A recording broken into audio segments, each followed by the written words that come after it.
আসসালামু আলাইকুম। খবর সংযোগে আপনাদের স্বাগতম। আজকে এই আয়োজনে আমরা আপনাদের করোনা টিকার পার্শ্ব প্রতিক্রিয়ার কথা স্বীকার করে জয়েন্ট মেডিসিন কোম্পানি অ্যাস্ট্রাজেনেকা কি বলল তা নিয়ে আলোচনা করব। চলুন মূল বিষয়ে জানা যাক। করোনা ভাইরাসের মহামারীর সময় মৃত্যু মিছিল দেখিয়েছিল বিশ্ব। প্রিয়জনকে হারানোর ঘা এখনো দগদগে রয়েছে। এ সময় লাইফ সেভার করোনা টিকা কোভিশিল্ড বহু মানুষকে করোনা আক্রান্ত হওয়ার হাত থেকে বাঁচিয়েছিল। সেই টিকা নিয়ে এবার বড়সড় তথ্য ফাঁস হয়ে গেল। জানা গেল কোভিশিল্ড যথেষ্ট পার্শ্ব প্রতিক্রিয়া রয়েছে। আর কেউ নয়, এ কথা খোদ স্বীকার করে নিলেন টিকা প্রস্তুতকারী সংস্থা অ্যাস্ট্রাজেনেকা। সম্প্রতি এক আইনি লড়াই এমনটাই স্বীকার করে নিয়েছেন ব্রিটিশ সুইস ঔষধ নির্মাতা কোম্পানিটি।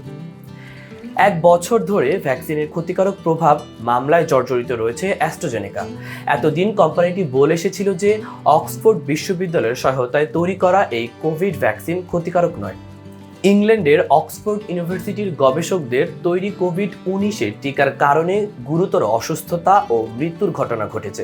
অ্যাস্ট্রাজেনেকার বিরুদ্ধে ব্রিটিশ হাইকোর্টে 51টি মামলায় দায়ের করা হয়েছে। সেখানে ভুক্তভোগীরা মোট 100 মিলিয়ন পাউন্ড ক্ষতিপূরণ দাবি করেছেন। বিশ্লেষকরা বলছেন, ব্রিটিশ সুইস এই কোম্পানিটি স্বীকারোক্তির ফলে প্রতিষ্ঠানটি বিপুল পরিমাণ জরিমানা গুনতে হতে পারে। আইনজীবীদের মতে, কিছু পরিবার টিকা দেওয়ার একটি খারাপ প্রতিক্রিয়ার মুখোমুখি হয়েছিল। সবটা দেখে শুনে অবশেষে ফার্মাসিউটিক্যাল জায়ান্টটা অ্যাস্ট্রাজেনেকা প্রথমবারের মতো স্বীকার করেছে যে তার কোভিড ভ্যাকসিন খুব বিরল ক্ষেত্রে হলেও টিটিএস এর কারণ হতে পারে। এতক্ষণ সঙ্গে থাকার জন্য আপনাদের ধন্যবাদ। নিত্য নতুন খবর পেতে চোখ রাখুন দৈনিক খবর সংযোগ ফেসবুক পেজ ও ইউটিউব চ্যানেলে। কমেন্ট বক্সে আপনার মূল্যবান মতামত জানাতে ভুলবেন না কিন্তু। প্রিয় দর্শক, সারা দেশে চলছে প্রচণ্ড তাপপ্রবাহ। জরুরি প্রয়োজন ছাড়া বাড়ির বাইরে বের হবেন না।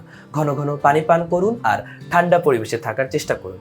এতক্ষণ আপনাদের সাথে ছিলাম আমি, মাহবুবুর রহমান ইমন। ধন্যবাদ।